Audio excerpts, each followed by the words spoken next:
What's going on, everybody? So, before the Oscars officially happen in a few weeks, I wanted to do something that is not original to me, but we're just calling it the alternative Oscars. The premise of this is very simple, which is if your movie was not nominated for a single Oscar, you are eligible here. So, that means things like Godzilla Minus One, which has a nomination out, The Color Purple, which has a nomination out, May December, which has a nomination out. You get the idea. I will say off the bat, is that I was going back and forth in my head a little bit between doing just the movies that I personally like and that's it, or also trying to predict the Academy's taste with these eligible movies.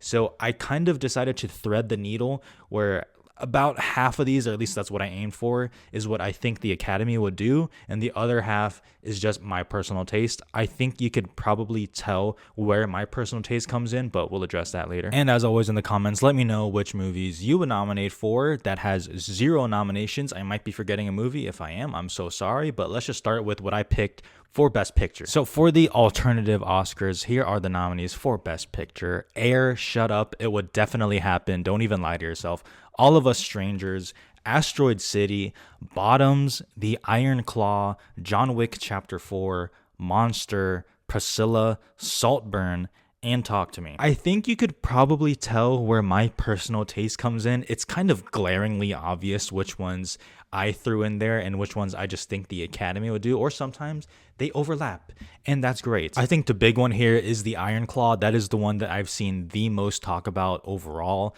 with Zac Efron and the whole movie, how it really moved people. It was a hit for A24. I think that is definitely the big one, which I know it's stupid to even say, but I feel like that would might win. All of Us Strangers, another big one that people are talking about. Asteroid City, Wes Anderson. I'm actually not a fan of this movie, even though I respect it a lot. But are we taking Wes Anderson for granted here? Bottoms, because I respect comedy. Air would totally happen, as I mentioned. John Wick Chapter 4, yeah, that's a personal pick right there for sure. Monster might be another personal pick. Priscilla, that's where one really overlaps. Very good movie. Very good movie. Saltburn, I know it got nothing, but I honestly feel like it was close to happening, kind of. It was in the 10, you know what I mean? And Talk to Me, I'm sorry, that is a personal pick right there. Let's just go to Best Director. Okay, this was an interesting lineup, but let's see what I went with. Sofia Coppola for Priscilla, Sean Durkin for The Iron Claw, Andrew Haigh for All of Us Strangers, Hirokazu Koreeda for Monster, and Chad Stahelski for John Wick Chapter 4. Gotta say, this is a banger lineup, and I'm not going to go so far with any of these categories, and I'm only doing above the line, just so you know. I don't want to be that person to say, oh my gosh, this is better than the Oscar lineup, but, maybe it is when we get to another category. We'll see. I was tempted to rep for the YouTube gang and put the Filippo brothers in for Talk to Me, which I absolutely love, but, I had to get John Wick in there somehow. Best Actress, a lot of good options, as there are every single year, but once again, I'm trying to split the difference here, so let's just go through it. Nominees are Iowa Debris for Bottoms. Please respect comedy. Okay, next. Mia Goth for Infinity Pool. Just let me be, okay? Let me have this one, please. Kaylee Spaney for Priscilla, Teyana Taylor in 1001, and Sophie Wilde for Talk to Me. I don't want to spoil the Film Drunk Awards, which are coming. I know, I've seen the comments. Trust me, I'm working on it. It's coming, okay? It'll be done before the Oscar nominations. I don't want to spoil it, but Sophie Wilde was the hardest cut for me in Best Actress, and even then, really close to making it in. I think she is fantastic. I thought about Jessica Chastain in the movie Memory, but I just no one really saw that movie, and I only saw it because I was at TIFF and she was there, so I got a rep. This is a good lineup, but you can see where I'm kind of splitting the difference. You know what I mean? You can see it. Let's move on to Best Actor. Matt Damon in Air, that would totally happen. Do not lie to yourself. Zac Efron in The Iron Claw, it finally happens for him. Wow, amazing. Barry Keoghan in Saltburn, Jason Schwartzman in Asteroid City, and Andrew Scott in All of Us Strangers. This was also a very interesting lineup. I had a few different options to go. I could have gone with an Adam Driver in Ferrari, which I actually think is a pretty good performance from him. But ultimately, this is what I settled on with, once again, if I kind of split the difference and try to assume, this feels like a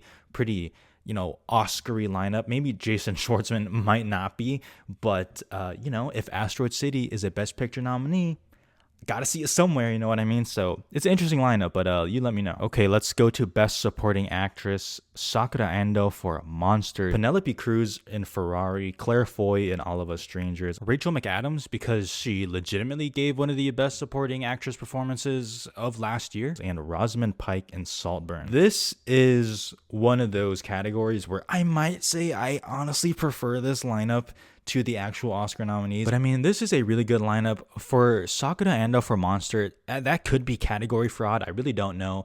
I remember on a live stream, I asked people and it leaned towards supporting is fine. So I'm gonna put her there. Pretty damn good. So, you know, no complaints there. Let's go to Best Supporting Actor. Jamie Bell in All of Us Strangers, Harris Dickinson, my guy, for The Iron Claw, Jacob Elordi for Priscilla, Glenn Howerton for Blackberry, and Donnie Yen in John Wick Chapter 4. This is another really good lineup. A lot of these people I'm like a huge fan of, and I really like all their performances.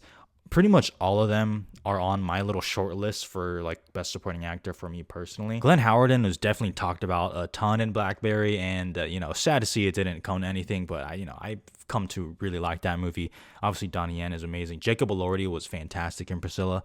Harris Dickinson, even though he doesn't have a lot of screen time in that movie, to me, he just was the best. I'm sorry. And Jamie Bell, I mean, that one scene, come on now. I'm not even like huge on All of Us Strangers, but that scene, amazing. Okay, let's go to the screenplay categories. Original screenplay, we got Air, we got Asteroid City, we got Bottoms, we got The Iron Claw, and we have Monster. Saltburn was the hardest cut here because I think that was probably fairly likely for an actual Oscar nomination.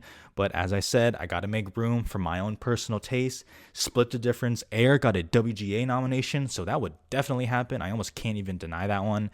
And then, you know, I got to mess around with some others a little bit here. But, you know, again, good lineup. And let's just go to adapted screenplay, where we have All of Us Strangers, Are You There, God, It's Me, Margaret, Blackberry, Priscilla, and The Taste of Things. Again, as I mentioned, I think The Taste of Things would have gotten a lot of international support, so that's where that would have gone.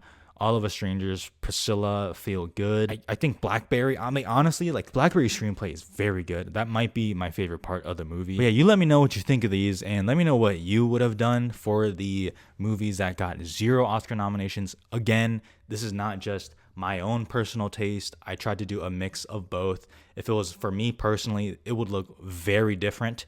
But, you know, I think I got to a good middle ground here. So, you know, even though these movies didn't get the ultimate goal, in this case, which is an Oscar nomination or any recognition on that stage, at least they can take comfort in knowing they were on some Asian dude's YouTube channel getting recognition instead. That is almost as good as an actual Oscar nomination, if you ask me.